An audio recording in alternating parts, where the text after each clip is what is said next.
Mengamati pergerakan indeks harga saham gabungan yang sebetulnya sangat baik begitu ya untuk pergerakannya di sepanjang hari ini atau di setengah hari ini yang mana juga kita lihat belum ada menyentuh zona merah sedikit pun, tapi Anda kita perhatikan sebetulnya secara sektoral banyak yang justru berada di zona merah. Mas Wisnu, bagaimana tanggapan Anda terkait hal ini? Ya, kalau kita cermatin memang, ISG ini rebound pasca kemarin kita terkoreksi, cukup dalam ya, 0,67% gitu ya. Dan kalau kita lihat sebenarnya pergerakan IISG ini, bergerak dalam rentan, 6.900 sampai 7.000 Mas Bram. Jadi, kalaupun memang secara beberapa sektor, masih terkoreksi, kami rasa, big cap cenderung menjadi, pendorongnya, terutama kalau kita lihat beberapa saham perbankan seperti BBJA, kemudian ada BBRI, BMRI, bahkan tadi sempat diulas bahwa BRIS yang baru saja merilis laporan keuangan kinerjanya juga naik dan harga sahamnya naik. Jadi kalau kita melihat market cap yang big cap, terutama sektor perbankan ini memberikan tambahan dorongan untuk kenaikan ISG pada sesi satu hari ini, Mas Bram. Oke baik Mas Wisnu, jadi kontribusinya bisa dilihat dari sektor perbankan khususnya bank yang berkapitalisasi tinggi begitu ya Mas Wisnu, yang mana juga membuat indeks harga saham gabungan cukup semeringah di hari ini.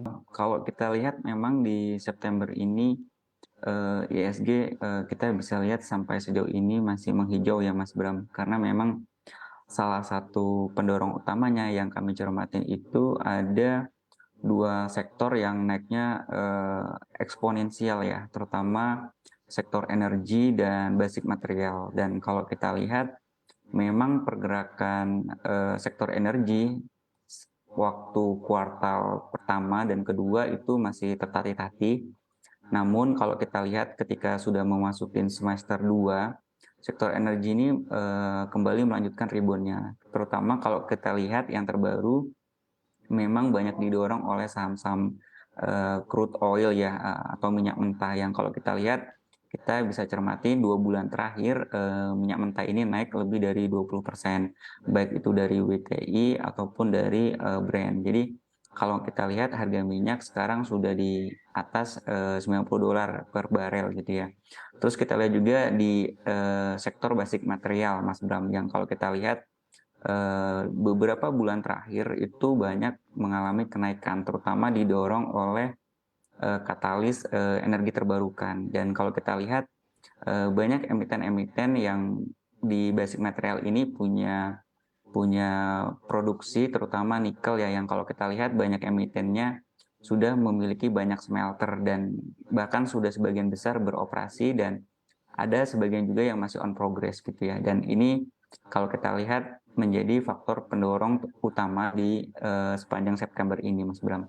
Oke baik, Mas Wisnu, basic materials dan juga sektor energi yang Anda katakan begitu ya, menjadi sektor yang cukup berkontribusi positif terhadap pergerakan ISG. Kita coba bedah satu persatu. Kita mulai dari energi terlebih dahulu, Mas Wisnu. Anda menanggapinya dan juga melihatnya apakah penguatan yang terjadi di sektor energi khususnya di minyak begitu ya, karena memang mengikuti harga minyak mentah global yang juga terkerek naik akibat dari pemotongan produksi atau yang dilakukan begitu hingga kalau kita perhatikan juga Amerika Serikat juga agak kesulitan untuk menanggapi inflasi yang juga terkerek cukup naik begitu. Dan kalau Anda lihat, apakah memang ini akan bertahan lama untuk penguatan yang terjadi di sektor energi khususnya di sektor perminyakan? Iya, kami lihat memang untuk harga minyak mentah ini hingga akhir tahun kemungkinan harganya akan bergerak dalam rentan $90 sampai $100 gitu ya per barelnya, Mas Bram.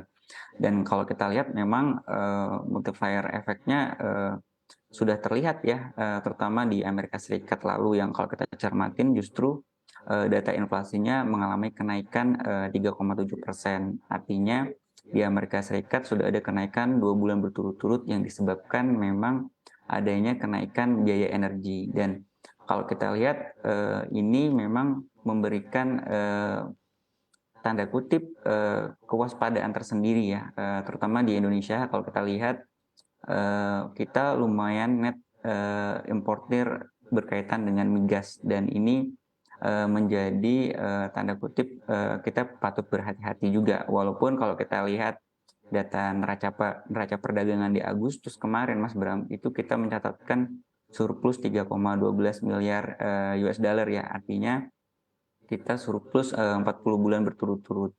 Dan kami mencermatin emiten-emiten sektor energi, terutama yang berkaitan dengan minyak mentah, masih akan sangat prospektif ya hingga akhir tahun ya. Terutama kalau kita lihat juga sudah mulai bergerak emiten-emiten batubara Mas Bram yang 2 bulan terakhir menunjukkan tanda-tanda penguatan. Saat ini harga batubara sudah di level $160 per metrik tonnya, yang mana sebelumnya sempat sentuh $133 per metrik tonnya. Artinya memang sudah mulai ada tanda-tanda penguatan untuk sektor energi untuk naik lebih lanjut, Mas Bram. Oke, baik. Mas Wisnu, kami perhatikan begitu ya di siang hari ini yang mana untuk emiten minyak mentah di tanah air ada Medco dan juga Elsa yang juga terkerek naik atau terapresiasi, bahkan untuk Medco sendiri terapresiasi 2,49%.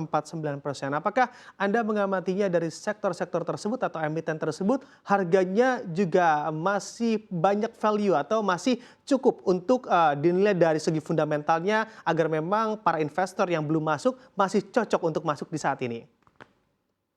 Ya, memang kalau kita bicara sektor komoditi ini pergerakan harga sahamnya banyak dipengaruhi oleh harga komoditasnya, Mas Bram. Memang sepanjang 2 bulan terakhir emiten-emiten ini sudah mengalami kenaikan seiring dengan kenaikan harga komoditas. Artinya short term to middle, kalaupun ada koreksi harga komoditi, ini juga berpotensi harga sahamnya juga terkoreksi. Jadi tetap kita tidak bisa tanda kutip untuk melakukan pembelian secara sembarangan ya, supaya khawatirnya ketika kita malah justru beli di pucuk gitu ya. Kalau saya melihatnya memang tunggu saja dulu, ketika terjadi koreksi kita baru bisa melakukan spekulatif pembelian dengan asumsi bahwa harga komoditi untuk energi ini masih akan dalam level-level yang tinggi.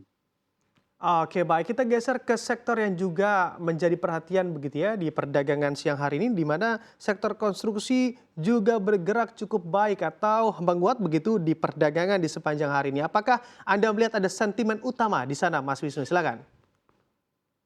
Ya, kalau kita cermatin memang banyak emiten konstruksi yang sudah mulai bergerak ya, karena memang terkoreksinya sudah cukup dalam Mas Bram. Jadi secara technical rebound ini sebenarnya merupakan hal yang wajar. Terus kalau kita lihat secara katalis, biasanya memang memasuki kuartal keempat, anggaran dari sisi belanja infrastruktur itu biasanya mereka akan lebih terakselerasi, dan ini biasanya memberikan katalis untuk emiten-emiten konstruksi.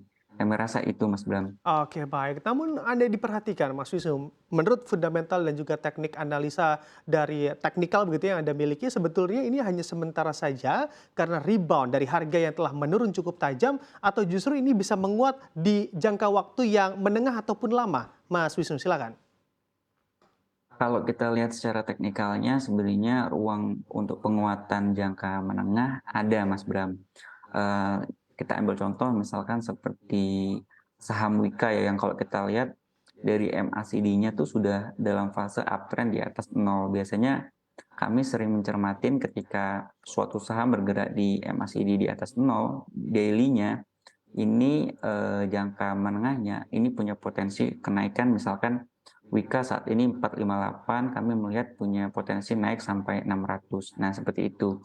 Jadi jangka menengah kami melihat masih ada punya potensi, terutama di kuartal keempat untuk berlanjut mengalami kenaikan, Mas Bram.